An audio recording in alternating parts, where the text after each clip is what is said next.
Ahojte, som Lucia a teda rozhodla som sa opäť vyspovedať mojich kolegov po nejakom čase u nás v Astone. Dneska tu mám Braňa. Braňo, vitaj.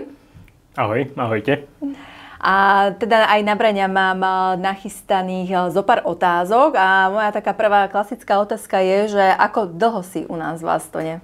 Dlouho. Rok a asi 10 dní. Tak to presne to máš spočítané, hej? Povedz nám, Braňo, že čo ťa k nám do Astonu prilákalo, že prečo si sa rozhodol zrovna pre nás? No, sťahoval som sa do Bratislavy a narazil som na nejaký inzerát, ktorý ma oslovil svojou atmosférou a doteraz si pamätám, že pri venčení psa som si pustil aj podcast, ktorý sa pripravoval a to ma tak očarilo, že dám tomu šancu a prišiel som na pohovor. Super, to rada počujeme, že si spomenul aj ten podcast. Spomínaš si ešte, že o čom bol ten podcast, na akú tému? No, tých tém tam bolo viacero, ale mňa oslovila nejak tá kultúra firemná, tak som si to chcel nejak overiť a keď som sem prišiel, tak to bolo tam niečo to nekonvenčné, čo mne bolo sympatické a chcel som to vyskúšať. A ešte si spomenul, že si sa teda sťahoval do Bratislavy, tak prezraď nám, odkiaľ teda pochádzaš. Som zo Žiliny. Ďalšia otázka na teba, Braňo, je, povedz nám, že akú rolu u nás v Astone zastávaš a čo ťa možno teda aj na tom baví? Tak pôvodne som začínal ako backendiak, ale postupne sa to vyprofilovalo na full stack developera. Takže developujem aj ten frontend, aj backend, to je hlavnou náplňou. A ktoré technológie používaš? Všetko najnovšie. Od Vuečka cez...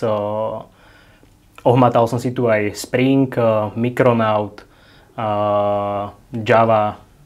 To sú tie hlavné technológie. Super, že si sa takto pretransformoval teda na full stack developera. A na akom projekte práve aktuálne pracuješ? Aktuálne som v jednom z dvoch tímov, ktoré pokrývajú nejaké požiadavky zákazníka z Uniónu. No povedz mi, že aký máš tím? Výborný. Sme tam traja, teda dvaja full stack developeri, aj s Adamom a teda máme jedného business analytika, Mirka. Takže trojčlenný tím. A mávate možno aj nejaké spoločné aktivity ako tím, nejaké tímové aktivity? Určite áno. Niekedy po ťažšom dni to nejak prirodzene nás to vcucne aj na nejaké pivko. Ale máme dohodnuté aj ísť si spolu zabehať, čo sa niekedy stane aj spontánne, kedy ťa dobieha kolega zrazu.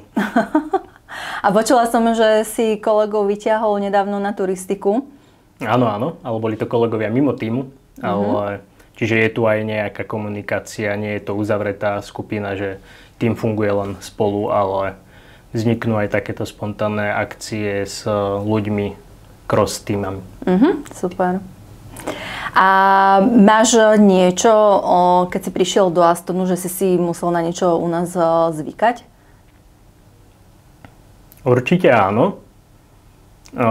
A to je, že technológia, ktorú používaš dnes, sa nemusí používať zajtra, keďže Aston sa snaží nejak držať krok s dobou a snaží sa pozerať na tie trendy aj ohľadom bezpečnosti. Takže človek musí byť pripravený na to, že ak sa niečo učí, musí byť otvorený tomu prísť a vyskúšať si tú novú technológiu a použiť ju. Máš ešte niečo, Bráňo, že potom času u nás v Astone, na čo si musíš ešte stále u nás zvykať? Určite je to nejaká tá adaptabilita, ktorú som spomínal, čiže naozaj človek musí byť pripravený a otvorený tomu, že ďalší deň možno si sa pustiť do technológií, s ktorými deň predtým nerobil a byť otvorený tomu sa to učiť. Pre aký typ ľudí podľa teba je Aston vhodný? Dobrá otázka. Určite pre prispôsobivých ľudí a prahnúcich po nejakom posúvaní sa, či už z toho technologického hľadiska, ale dbá sa tu dôraz aj na nejaké soft skills a rozhodne Aston priestor pre ľudí, ktorí môže sa kľudne stať, že človek tu je prvý deň a prídu za ním seniornejší ľudia a chcú od neho vedieť, aké mal skúsenosti, čo môže priniesť do firmy.